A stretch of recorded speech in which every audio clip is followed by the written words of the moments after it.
வணக்கம், நான் உங்கள் Shabtheena. Welcome back to Shabtheena's kitchen. இன்றைக்கி நம்ம கிச்சனில் பார்க்கும்போது எல்லாருக்கும் பிடிச்ச சக்கரை பொங்கல்.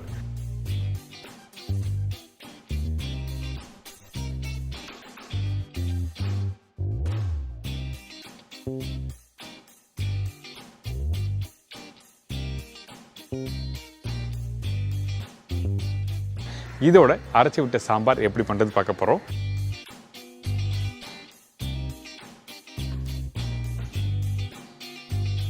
இப்போ இந்த ரெசிபிக்கு தேவையான பொருட்கள் பார்த்தலாமா? சக்கரை பொங்கல் தேவையான பொருட்கள்: பச்சரிசி 1 கப்பு, பாசிப்பருப்பு 4 டேபிள் ஸ்பூன், வெல்லம் 2 கப்பு, தேங்காய் 2 பத்தை, முந்திரி பருப்பு தேவையான அளவு, காய்ந்த திராட்சை தேவையான அளவு, நெய் 6-7 டேபிள் ஸ்பூன், சால்ட் சிறிதளவு. இதாங்க இந்த சக்கரை பொங்கலுக்கு தேவையான பொருட்கள். இந்த சக்கரை பொங்கல் பண்ணுறதுக்கு ஃபஸ்ட்டு நம்ம என்ன பண்ணுறோன்னா, நல்ல குவாலிட்டி பச்சரிசி. இந்த பச்சரிசியில் பாசிப்பருப்பும் போட்டிருக்கேன். பருப்பு அதிகமான குவான்டிட்டி வேண்டாம். அதிகமான பருப்பு இருந்தால் உங்களுக்கு டேஸ்ட் அதாவது அந்த இனிப்பு தன்மை கம்மியாக தெரியும். அதனால் நான் சொன்ன குவான்டிட்டிக்கு பாசிப்பருப்பு போட்டுருங்க. இதுக்கு பிறகு தண்ணியில் ஒரு 2 மணி நேரம் நல்லா ஊற வச்சுருக்கோம். ஊற வச்சு எடுத்திங்கன்னா இந்த மாதிரி கரெக்டாக வந்திருக்கும். எதுக்காக நல்லா ஊறணும் சொல்கிறேன்னு கேட்டிங்கன்னா, காரணம் இருக்குது. அப்போ தான் குக்கரில் போட்டு வேக வைக்கும் போது கரெக்டான டெக்ஸ்சர், கெட்டியான பக்குவம் கிடைக்கும். அதுக்காக மட்டும்தான் இந்த மாதிரி ஊற வச்சு வாஷ் பண்ணி எடுத்து வச்சுருக்கேன். இதுக்கு பிறகு தண்ணியோட அளவு என்ன கேட்டிங்கன்னா, எந்த கப்பில் பாசிப்பருப்பும் பச்சரிசியும் ஊற வச்சு எடுத்து வச்சுருக்கீங்களோ அதே கப்பில் 1க்கு 2.5 அதிகமான தண்ணி இருந்தாலும் என்ன ஆகும் கேட்டிங்கன்னா, ரைஸ் ரொம்ப குழஞ்சி போயிடும். அதனால தான் கரெக்டான மெஷர்மெண்ட்டு 2.5 கப் அளவுக்கு தண்ணி ஊற்றிருக்கேன்.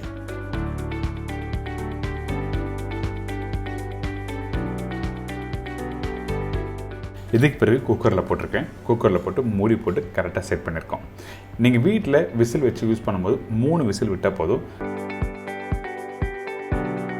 இப்போ பார்த்தீங்களா, இந்த சாதமும் பருப்பும் நல்லா வெந்து ரெடியாக இருக்குது. இந்த இடத்துல ஒரு 2 டேபிள் ஸ்பூன் அளவுக்கு நெய் ஊற்றுறேன். எதுக்காக இந்த இடத்துல ஓப்பன் பண்ண உடனே 2 டேபிள் ஸ்பூன் நெய் ஊற்றுறதுக்குன்னா காரணம் இருக்குது. அப்போ தான் அந்த சாதமும் பருப்பும் கரெக்டாக மிக்ஸ் பண்ணும்போது கரெக்டான கெட்டியான ஒரு டெக்ஸ்சர் கொடுக்கும். நீங்கள் நார்மலாக அரிசியும் பருப்பும் நெய் ஊற்றாமல் மிக்ஸ் பண்ணி பார்த்தீங்கன்னா கெட்டியாக இருக்கும், ஆனால் அந்த ஒரு ஸ்மூத்னஸ் கொடுக்காது. அதனால தான் அரிசி வெந்த உடனே கொஞ்சம் நெய் போட்டு நல்லா மிக்ஸ் பண்ணி வச்சுருக்கோம். இதுக்கு பிறகு வெல்லம். நான் சொன்ன மெஷர்மெண்ட்டில் கரெக்டாக எடுத்துக்கோங்க. இந்த வெல்லத்தில் கொஞ்சமாக தண்ணி ஊற்றுறோம். அதிகமான தண்ணி வேண்டாம். அதிகபட்சம் ஒரு 1/4 டம்ளர் தண்ணி ஊற்றினா மட்டுமே போதும். எதுக்காக இந்த மாதிரி பண்ணுறோம் கேட்டோன்னா, வெல்லத்தில் மண் இருக்கும்ல, அந்த மண்ணை நல்லா ஸ்டெயின் பண்ணிவிட்டு அதுக்கப்புறம் இந்த வெள்ளை சிறப்பு எடுத்து யூஸ் பண்ண போகிறோம். அதனால தான் தண்ணி ஊற்றி இந்த மாதிரி வடிகட்டி ப்ரிப்பரேஷன் பண்ணுறோம். நீங்கள் டேரெக்டாக உடச்சி போடலாம். நம்பி நீங்கள் ஒரு வெள்ளம் நல்லா இருக்குது அப்படின்னு நினச்சிங்கன்னா அந்த டைமில் நீங்கள் பொடிசாக கட் பண்ணி போட்டு அப்படியே நல்லா மிக்ஸ் பண்ணலாம். அப்படி பண்ணுவோம் இன்னும் கொஞ்சம் நல்லா டெக்ஸ்சர் வரும். ஆனால் இன்றைக்கி வர வெள்ளத்தில் பார்த்தீங்கன்னா கண்டிப்பாக எல்லாத்துலேயும் மண் இருக்குது. அதனால தான் இந்த மாதிரி பண்ணணும்னு சொல்கிறேன்.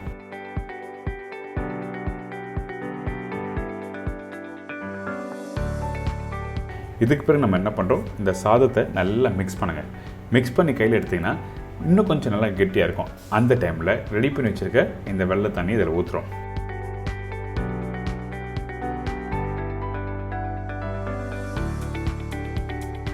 வெள்ளம் தண்ணி அதிகமாக இருக்கக்கூடாது. முடிஞ்ச அளவுக்கு கெட்டியாக கரைச்சி எடுத்துருங்க. இதுக்கப்புறம் கொஞ்சமாக உப்பு போட்டிருக்கேன். இதுக்கு பிறகு கொஞ்சமாக உப்பு போட்டால் தான் அந்த இனிப்பு தன்மை தெரியும். அதனால் நிறைய ரெசிப்பியில் உங்களுக்கு உப்பு எதுக்காக யூஸ் பண்ணுறது சொல்லி கொடுத்துருக்கேன். இதுலேயும் நான் யூஸ் பண்ணியிருக்கேன். இதுக்கு பிறகு வாசனைக்காக ஏலக்காய் பவுடர் போட்டிருக்கேன். நெய் தாராளமாக ஊற்றிருக்கேன். இதெல்லாம் போட்ட பிறகு நல்லா மிக்ஸ் பண்ணுங்கள். என்னடா தாராளமாக நெய் ஊற்றணும்னு சொல்லிட்டு யோசிக்க வேண்டாம். ஆனால் இந்த மாதிரி சக்கரை பொங்கல் ரெசிபிலாம் பண்ணும்போது நெய் அதிகமாக இருந்தால் தான் உங்களுக்கு அந்த டெக்ஸ்சர் நல்லா ஸ்மூத்தான டெக்ஸ்சர் கொடுக்கும். சக்கரை பொங்கல் கம்ப்ளீட் பண்ணி முடிச்ச பிறகு கரண்டில் எடுத்து அப்படி போட்டுன்னா அப்படியே விழணும். அதுதான் ப்ராப்பரான டெக்ஸ்சர். அதுக்காக தான் இந்த நெய் அந்தளவுக்கு நல்லா யூஸ் பண்ணியிருக்கோம். இப்போ பாருங்கள், அந்த வெள்ளம் தண்ணிலாம் போட்டு நல்லா மிக்ஸ் பண்ணி முடிச்ச பிறகு அதிகபட்சம் ஒரு 5 நிமிஷம் நீங்கள் ஹை ஃப்ளேம் வச்சு குக் பண்ணுங்கள். அப்போ தான் பருப்பு, சாதம், இந்த வெல்லம் எல்லாமே ஒன்றா மிக்ஸ் ஆகும். 5 நிமிஷத்தில் ஒரு 2 நிமிஷம் எக்ஸ்ட்ரா விடலாம். ஒன்றும் தவறு எதுவுமே இல்லை. இப்போ நல்லா மிக்ஸ் ஆகிருக்கா. இதுக்கப்புறம் தாளிப்பு. இந்த தாளிப்பையும் திருப்பி நெய் யூஸ் பண்ணுறேன். என்னடா எல்லா இடத்துலையும் நெய் யூஸ் பண்ண சொல்லி யோசிக்க வேண்டாம். உங்களுக்கு சில பேர் சக்கரை பொங்கல் பண்ணும்போது ஒரு 1/2 மணி நேரத்துலேயே 1 மணி நேரத்துலேயே உங்களுக்கு கெட்டியாகிடுது, சக்கரை பொங்கல் சாப்பிட்ற ஃபீலே இருக்குன்னு கூட சொல்கிறாங்கல்ல. அதுக்கு என்ன காரணம், எந்த அளவுக்கு நெய் அதிகமாக இருக்கோ அந்தளவுக்கு நல்லாயிருக்கும். அதுக்காக ரொம்ப அதிகமாக நெய்யும் யூஸ் பண்ண வேண்டாம். நான் சொன்ன மெஷர்மெண்ட்டு கரெக்டாக இருக்கும். இந்த நெய்யில் தேங்காவை நல்லா பொடிசாக கட் பண்ணி போட்டிருக்கேன்.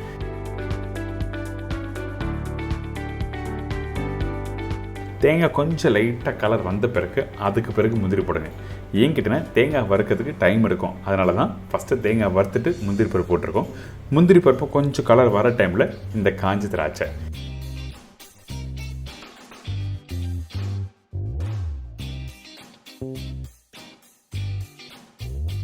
இது எல்லாத்தையும் ஒன்றா போட்டு மிக்ஸ் பண்ணி அப்படியே எடுத்து போய்ட்டு அந்த சக்கரை பொங்கலை கொட்டுங்க.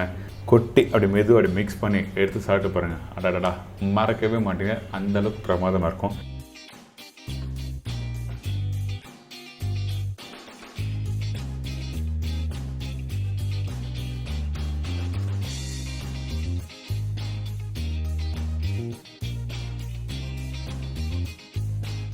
இப்போ பாருங்கள், அந்த சக்கரை பொங்கலோட டெக்ஸ்டர் உங்களுக்கு காமிக்கிறேன். நான் வாழை இலையில் இந்த சக்கரை பொங்கல் எடுத்து போடுறேன். இப்படி எடுத்து போட்டிங்கன்னா அந்த கரண்டிலேருந்து அப்படியே விழணும். இதுதான் கரெக்டான டெக்ஸ்டர். நீங்கள் வீட்டில் பண்ணும்போது இந்த மாதிரி ட்ரை பண்ணி பாருங்கள், ரொம்ப சூப்பராக இருக்கும்.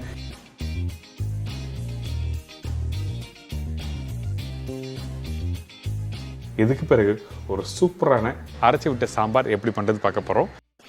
அரைச்சி விட்ட சாம்பார் தேவையான பொருட்கள்: வேக வச்ச துவரம்பருப்பு 100 கிராம், வேக வச்ச பாசிப்பருப்பு 25 கிராம், மிக்ஸ் வெஜிடபிள் 1 பவுல், சின்ன வெங்காயம் 20லேருந்து 25 நம்பர், வெங்காயம் 2 நம்பர், பெரிய தக்காளி 3 நம்பர், தேங்காய் பத்தை 4 நம்பர், காய்ந்த மிளகாய் 5லேருந்து 6 நம்பர், முழு தனியா 1 டேபிள் ஸ்பூன், கடலைப்பருப்பு 1 டேபிள் ஸ்பூன், உளுத்தம்பருப்பு 1 டேபிள் ஸ்பூன், வெந்தயம் சிறிதளவு, சீரகம் 1/2 டீஸ்பூன், கடுகு 1/4 டீஸ்பூன், புளி 1 லெமன் சைஸ், பெருங்காயம் 1/4 டீஸ்பூன், மஞ்சத்தூள் சிறிதளவு, சில்லி பவுடர் 1/2 டேபிள் ஸ்பூன், தனியா பவுடர் 3/4 டேபிள் ஸ்பூன், கருவேப்பிலை சிறிதளவு, கொத்தமல்லி தேவையான அளவு, உப்பு தேவையான அளவு, நல்லெண்ணெய் குக் பண்ணுறதுக்கு தேவையான அளவு, நெய் 2 டேபிள் ஸ்பூன். இதாங்க அரைச்சி விட்ட சாம்பாருக்கு தேவையான பொருட்கள். இந்த அரைச்சி விட்ட சாம்பாருக்கு ஃபஸ்ட்டு நம்ம என்ன பண்ணுறோன்னா, நம்மக்கிட்ட இருக்க இந்த கடலைப்பருப்பு, உளுத்தம்பருப்பு, காஞ்ச மிளகாய், கருவேப்பிலை இது எல்லாத்தையும் ஒன்றா போட்டு வறுத்து அதுக்கப்புறம் அரைச்சி சாம்பாரில் யூஸ் பண்ண போகிறோம். அதனால் இந்த பேனில் கடலைப்பருப்பு, உளுத்தம்பருப்பு, காஞ்ச மிளகாய், பச்சை கருவேப்பிலை, வெந்தயம், சீரகம் இதெல்லாம் போட்ட பிறகு ஸ்லோ ஃப்ளேமில் வறுத்துருங்க.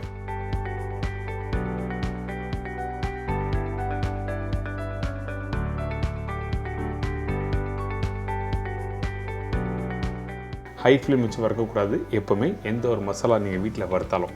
அதனால் எந்தளவுக்கு ஸ்லோ ஃப்ளேம் வச்சு வறுக்கிறீங்களோ உங்களுக்கு நல்லா ரோஸ்ட் ஆகி வரும். அதே டைமில் அந்த வாசனை நல்லா சூப்பராக இருக்கும். இதுக்கு பிறகு தேங்காய், அதாவது ஒரு 90% அளவுக்கு வறுத்து முடிச்ச பிறகு தேங்காவை இதில் போடுறோம். இந்த தேங்காவை ரொம்ப நேரம் நீங்கள் வதக்க வேண்டிய அவசியம் இல்லை. ஜஸ்ட் லைட்டாக ஒரு 2 நிமிஷம் வதக்கிட்டு அதுக்கப்புறம் அரைக்க ஆரம்பிக்கிறோம். அதாவது அந்த தேங்காயில் இருக்க ஈரத்தோட தன்மை போன பிறகு நீங்கள் எடுத்து அரைக்க ஆரம்பிக்கலாம்.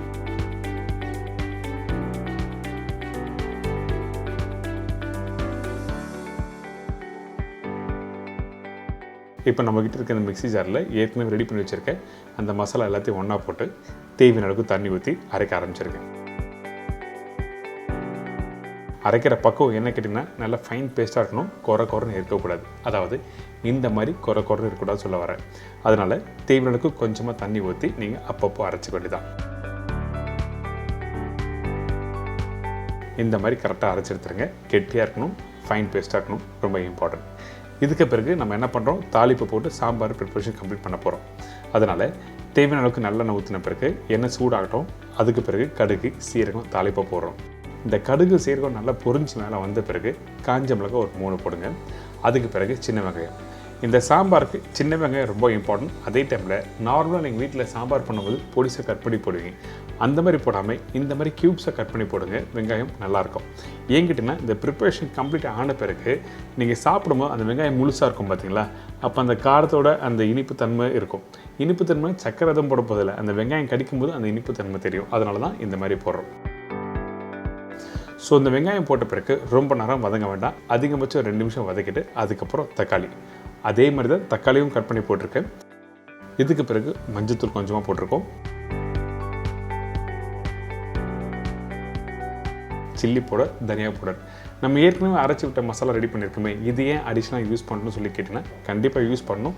அந்த வெங்காயம் தக்காளி அந்த எண்ணெயோட மிக்ஸ் பண்ணும்போது கொஞ்சமாக அந்த பவுடர் மசாலா இருந்தால் நல்லாயிருக்கும். இதுக்கு பிறகு பெருங்காயம், உப்பு ரெண்டுத்தையும் போட்ட பிறகு வெங்காயம் தக்காளி மசாலாவோட நல்லா மிக்ஸ் பண்ணுங்கள்.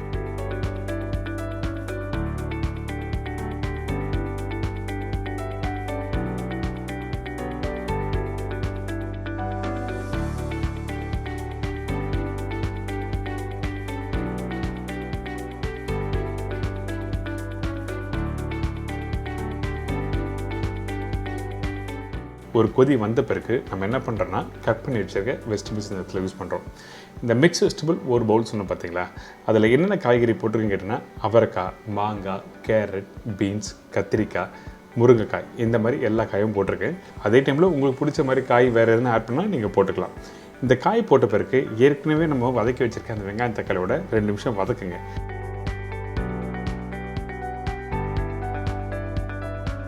வதக்கி முடிச்ச பிறகு அரைச்சி வச்சுருக்க இந்த சாம்பார் மசாலா இதில் போட்டு நல்லா மிக்ஸ் பண்ணி திருப்பி கொதிக்க விடுறோம்.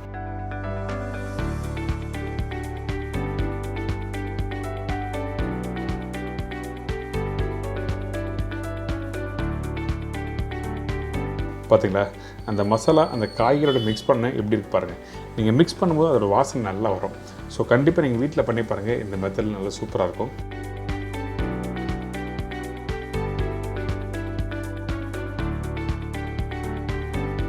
இப்போ ஒரு கொதி வருது பார்த்தீங்களா, இந்த டைமில் தேவையான அளவுக்கு தண்ணி ஊற்றி இந்த காய்கறியை நல்லா வேக வைக்கிறோம். இந்த காய் அதாவது ஒரு 70% வெந்த பிறகு தான் புளி தண்ணி ஊற்றணும். நிறைய பேர் எடுத்த உடனே புளி தண்ணி ஊற்றி அப்படி கொதிக்க விட்டுருவாங்க. அப்படி பண்ணக்கூடாது. இந்த மாதிரி ரெசிபி பண்ணும்போது நல்ல வாசனை நல்லா டேஸ்ட்டாக இருக்கும்னா அந்த மசாலா குறைஞ்சபட்சம் ஒரு 70% நல்லா வெந்த பிறகு தான் புளி தண்ணி ஊற்றணும். அதனால ஒரு மூடி போட்டு இந்த காய்கறிலாம் ஆல்மோஸ்ட் 70% வெந்த பிறகு ஓப்பன் பண்ணிங்கன்னா இந்த மாதிரி இருக்கும். பார்த்தீங்களா, அந்த காயெல்லாம் ஓரளவுக்கு நல்லா வந்திருக்குல்ல.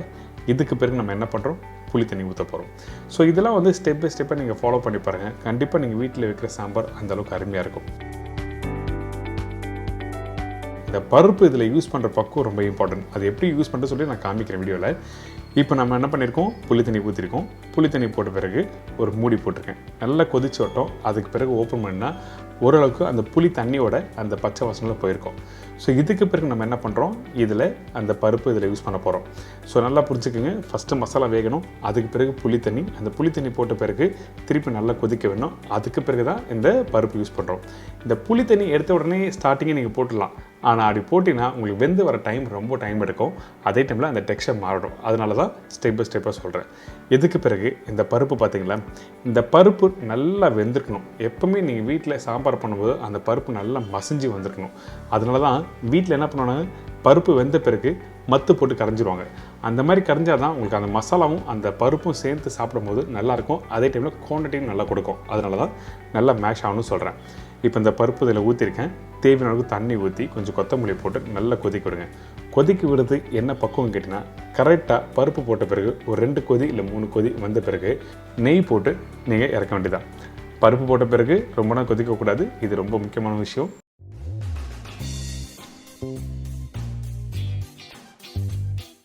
ஒரு அருமையான அரைச்சி விட்ட சாம்பார் எப்படி பண்ணுறது எல்லாம் தெரிஞ்சிருக்கும். கண்டிப்பாக ட்ரை பண்ணி பாருங்கள். இந்த சாம்பார் கையில் எடுக்கும்போது அந்த பருப்பு அங்கங்கே தெரியாது. நல்லா கரைஞ்சி அந்த மசாலாவோட மிக்ஸ் ஆகிருக்கும்.